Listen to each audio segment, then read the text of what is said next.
Welcome! This is Heidi Holycross-Lui at the University of Northern Colorado. Today we're going to focus on Unit 26 and we're going to discuss the differences in how you use gerunds and infinitives. So let's go ahead and get started. Okay, so here's our unit overview. It looks like there's a lot of information, but the video today is pretty short. I have a good handout for you.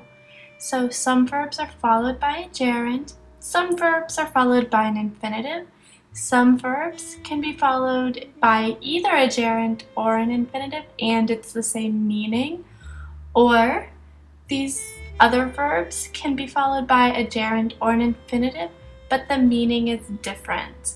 We'll talk more in detail about these different verbs. To make general statements, you can use the gerund as a subject, or you can use it plus the infinitive.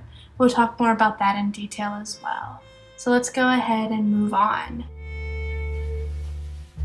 Let's look at some examples. She put off studying. She decided not to study. So go ahead and write the answers to these on your paper.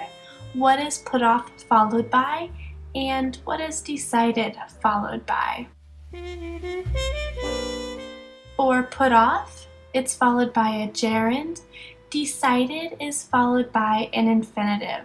So these are just examples of verbs that must be followed by a gerund and other verbs that must be followed by an infinitive. Let's look at some more examples. They prefer going to the park. They prefer to go to the park. These verbs can be followed by either a gerund or an infinitive. And here they mean the same. It doesn't matter which one you use because they have the exact same meaning. So prefer can be followed by either a gerund or an infinitive. Let's look at these two sets of examples. The first two have the exact same meaning. The second two have the exact same meaning. So Ava hates to go to the library. Ava hates going to the library. She prefers to go to the park. She prefers going to the park. So all of these sets have the same meaning. The verbs that work this way include begin, can't stand, continue, hate, like, love, prefer, and start.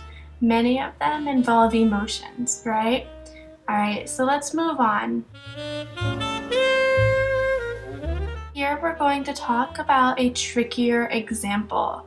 Here the meaning changes, so let's go ahead and study these. Brad has stopped studying. Tom was watching TV, but he stopped to study.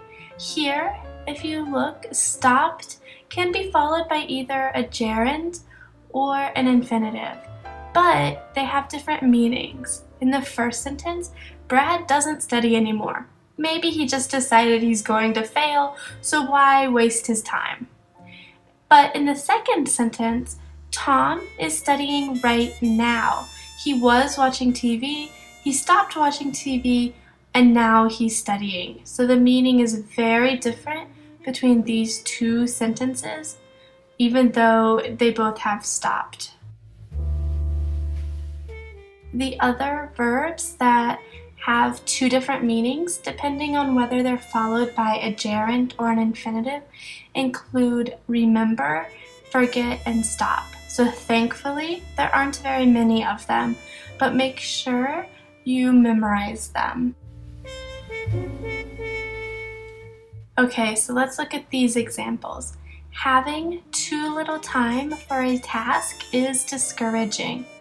It is discouraging to have too little time for a task. These are general statements, right? And they have the same meaning.